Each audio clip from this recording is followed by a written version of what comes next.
ಒತ್ತಲೆ ಒತ್ತಲೆ ಆಯ್ತಕ್ಕ ಕೇವಲ ಕಾಲ್ಪನಿಕ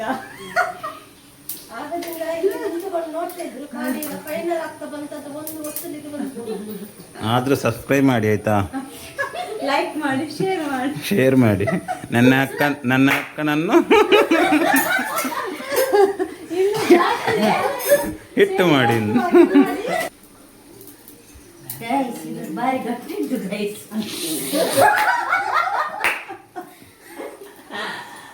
ಆದರೂ ನಮ್ಮ ಮನೆಯಲ್ಲಿ ಯಾರು ದೊಡ್ಡವರಿಲ್ಲ, ಹಾಗಾಗಿ ಇವರೇ ಒತ್ತುತ್ತಿದ್ದಾರೆ.